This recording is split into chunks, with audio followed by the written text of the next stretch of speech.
Assalamualaikum warahmatullahi wabarakatuh. Bapak mengucapkan terima kasih kepada kelompok pemberdayaan masyarakat yang pada semester ini melakukan praktikum khusus kepada masyarakat yang memiliki eh, kelompok usaha kreatif yang khas, yaitu di kelompok ekonomi tahu Kalisari di Cilongok. Mudah-mudahan mahasiswa yang bertugas bisa mengambil ya sebuah perjalanan kesuksesan dari sebuah usaha yang menjadi sebuah produk-produk yang bisa dikatakan khas dari Banyumas. Dan rekan-rekan bisa mengidentifikasi dan bisa menganalisis baik dari segi manajemen usaha, kemudian bagaimana mereka bisa mengembangkan potensi-potensi yang ada untuk menjadi sebuah kekuatan ekonomi kerakyatan yang menurut saya harus dijadikan sebuah pembelajaran yang berharga buat mahasiswa khususnya generasi muda, bahwa berwirausaha ya dengan melakukan pemberdayaan khususnya kepada generasi muda, kepada produk-produk ekonomi kreatif ini harus sudah ditingkatkan. Yang kedua, Bapak juga mengucapkan terima kasih kepada para informan yang berkenan untuk diliput ya, kemudian juga dijadikan tempat praktikum untuk kelompok ini sehingga bisa menjadi sebuah motivasi dan inspirasi bahkan kebanggaan kita memiliki produk tahu Kalisari yang sudah terkenal. Demikian, terima kasih. Assalamualaikum warahmatullahi wabarakatuh. Selaras dengan tugas pada mata kuliah teori dan praktikum pemberdayaan masyarakat, kami dari kelompok 1 akan melakukan liputan sekaligus wawancara terhadap salah satu pengrajin tahu Kalisari. Dengan saya, Zakia Ramadhani dengan NIM 66 dan berikut anggota dari kelompok kami.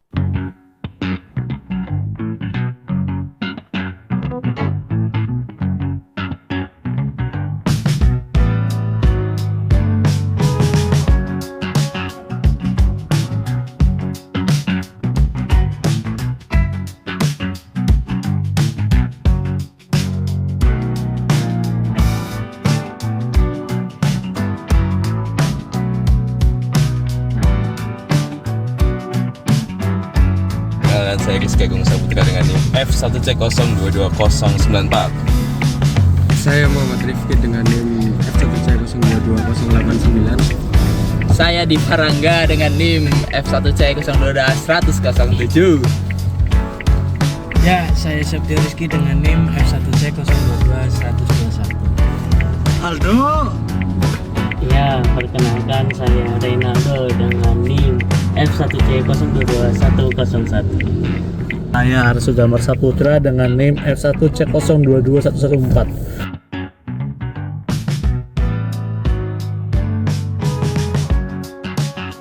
Terkenal sebagai salah satu pusat produksi tahu, Dusun 1 dan Dusun 2 Desa Kalisari, Kecamatan Cilongok, memiliki hampir sekitar 260 pengrajin tahu. Pengrajin tahu tersebut tergabung ke dalam kelompok paguyuban usaha Home Industry Tahu Kalisari. Pada beberapa waktu lalu, kami berkesempatan untuk mengunjungi rumah sekaligus tempat produksi tahu Kalisari milik Pak Purwanto. Salah satu pengrajin tahu Kalisari yang telah memulai usahanya sejak Maret tahun 2000.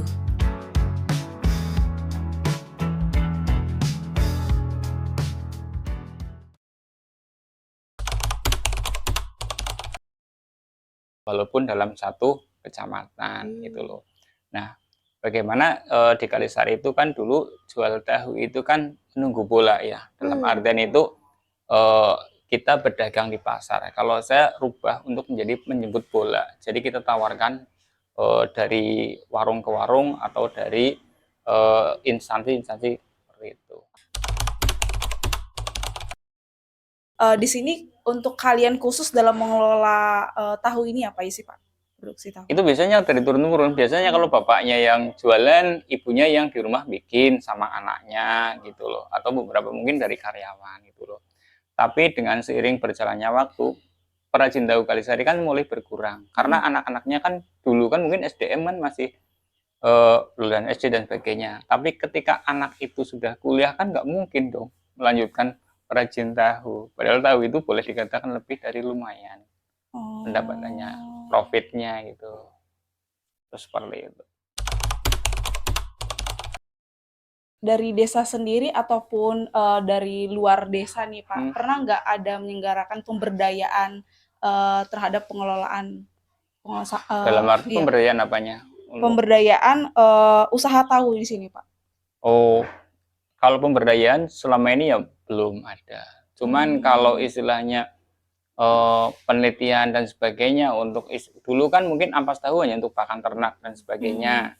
Nah, sekarang sudah mulai dari teman-teman mahasiswa itu banyak penelitian, juga dari beberapa dinas instansi terkait itu bisa meliti tentang bagaimana caranya itulah limbah padat bisa jadi kerupuk, limbah padat bisa menjadi soy scrap atau lur gitu loh. Terus bikin limbah cairnya dibikin pupuk kocor gitu, itu bisa seperti itu. Oh, itu biasanya dari pengelolaan dari mahasiswa sendiri kebanyakan atau masyarakat yang di sini Pak? Kalau kemarin ada dari salah satu universitas di Purwokerto itu penelitian tentang bikin soy scrap telur dari ampas tahu. Nah, kalau dari kerupuk itu dari dosen, dari LPPM, dan sebagainya itu. Nah, kira-kira di sini Bapak untuk dari segi hubungan Bapak nih dengan pemerintah desa ataupun pemerintah daerah, apakah penjualan ini tergolong lancar atau kayak sudah berhubungan baik? Hubungannya seperti apa, Pak? Dengan pemerintah desa atau pemerintah daerah? Kalau pemerintah desa ini hanya bukan keterlibatannya ya. Paling kalau ada istilahnya, apalagi di kelompok itu kan paling hanya sebagai pembina atau istilahnya sebagai ngelingkan untuk kita ke dinas-dinas terkait, terutama Dinperindag gitu loh. Salah satunya adalah kemarin yang sudah kita laksanakan adalah untuk membuat halal, label halal, terus ada NIB, nomor izin berusaha, terus ada lagi HKI, hak kekayaan intelektual. Dan alhamdulillah HKI-nya Tahu Kalisari itu atas nama saya pribadi dengan nama Tahu Sari Gele. Tapi saya konsultasikan karena bikin hak paten itu adalah mahal biayanya, tidak semua perajin tahu itu mau. Itu saya bisa digunakan untuk teman-teman, tapi yang hanya untuk Kalisari. Tapi kalau soal NIB itu masing-masing pribadi itu harus punya, sama PIRT. PIRT kan salah satu UMKM kan di Kalisari kan harus punya produk izin rumah tangga. Itu adalah salah satunya yang harus mengikuti penyuluhan tentang penanganan pangan dan sebagainya. Itu kemarin sudah 97 orang punya PIRT sendiri-sendiri. Itu seperti itu. Sebagai salah satu pengrajin tahu di Desa Kalisari, Pak Purwanto telah melewati berbagai rintangan yang juga dihadapi oleh para pengrajin tahu lainnya di Desa Kalisari. Seperti keresahan atas adanya impor kedelai yang dilakukan oleh pemerintah sebagai bahan baku utama dari tahu. Serta minimnya sumber daya manusia untuk melanjutkan usaha tahu Kalisari. Hal tersebut membangkitkan harapan dari Pak Purwanto yang ditujukan khususnya kepada tenaga pendidik seperti dosen atau mahasiswa untuk dapat mengadakan pemberdayaan dengan mengulas terkait kualitas produk, bahan baku produk, hingga manajemen keuangan. Selain itu, mengenai masalah dalam pemberdayaan, Pak Purwanto juga berharap untuk dapat membentuk suatu kepengurusan dan adanya keberlanjutan melalui berbagai pemberdayaan di Desa Kalisari.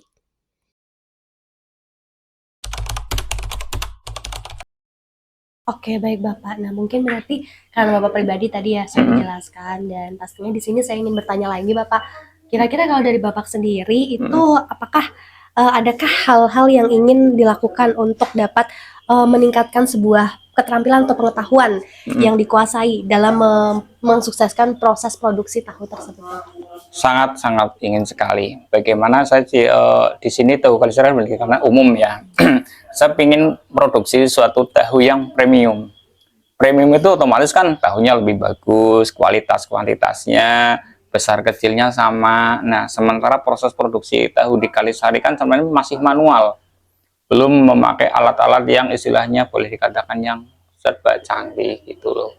Nah, barangkali dengan adanya pemberdayaan, adanya bantuan, mungkin ada masukan, itu bisa nantinya sedikit demi sedikit masyarakat atau perajin tahu di Kalisari bisa meningkat. Home Industri Tahu Kalisari sejatinya memiliki fasilitas pendukung yang mampu menghasilkan tahu dengan kualitas baik. Di antaranya, terdapat tempayan sebagai tempat fermentasi tahu berbahan dasar unggul.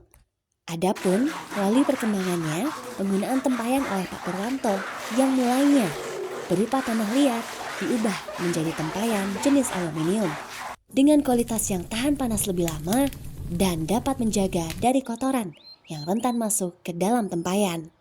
Melalui fasilitas pembuatan tahu Kalisari tersebut, sistem penjualan tahu yang awalnya door to door atau menjemput bola telah beralih menjadi open delivery order dengan pendistribusian warung ke warung, sehingga Pak Purwanto mendapatkan penghasilan bersih per bulan sebesar Rp1.300.000.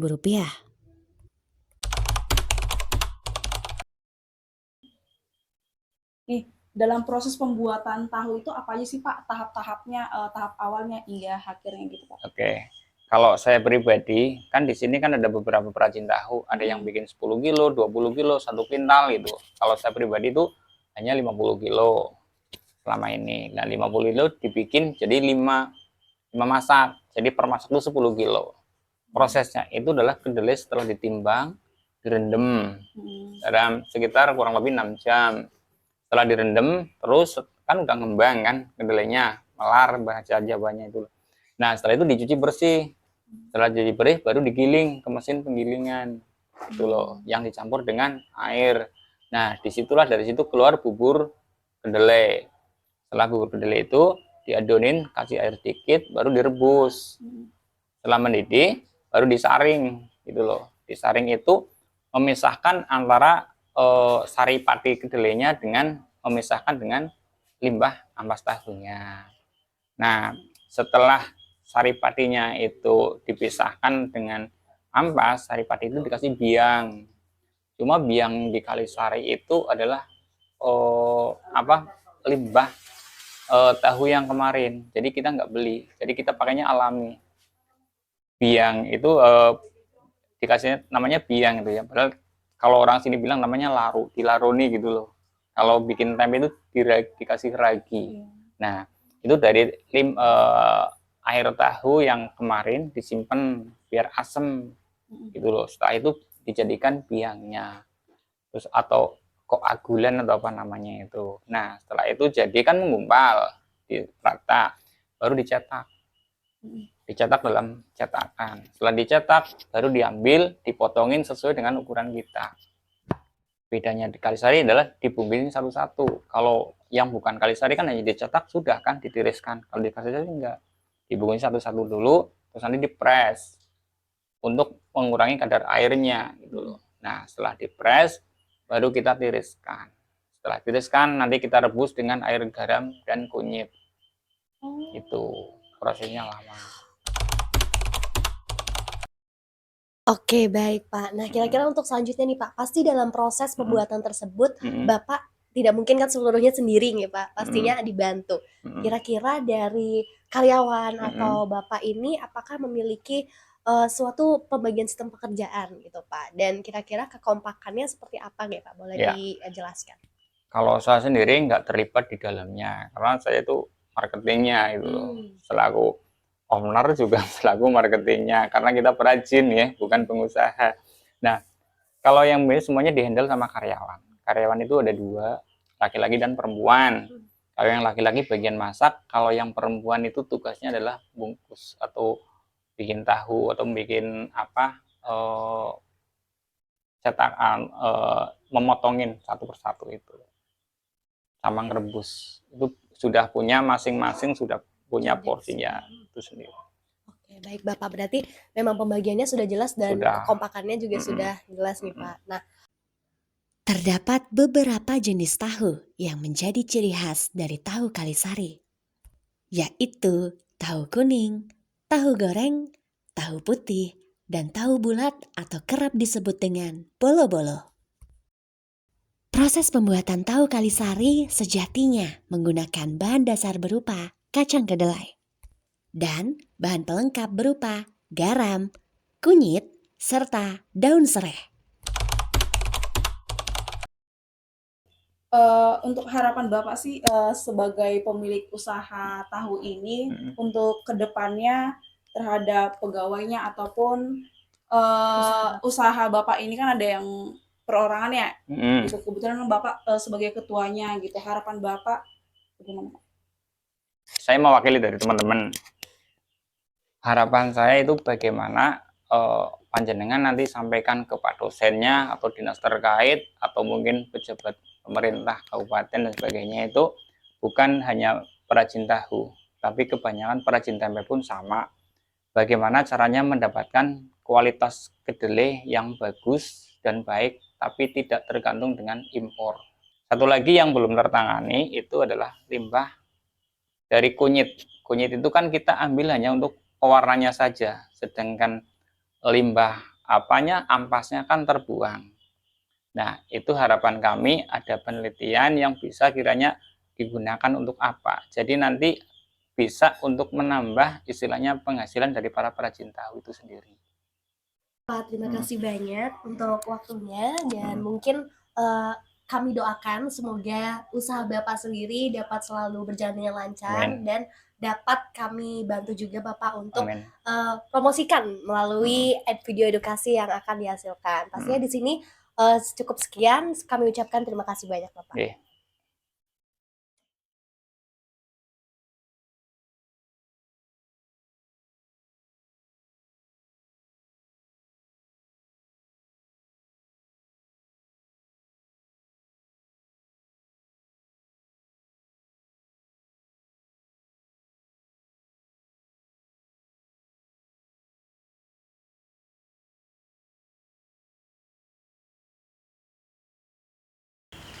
Pengen tahu? Kalisari aja.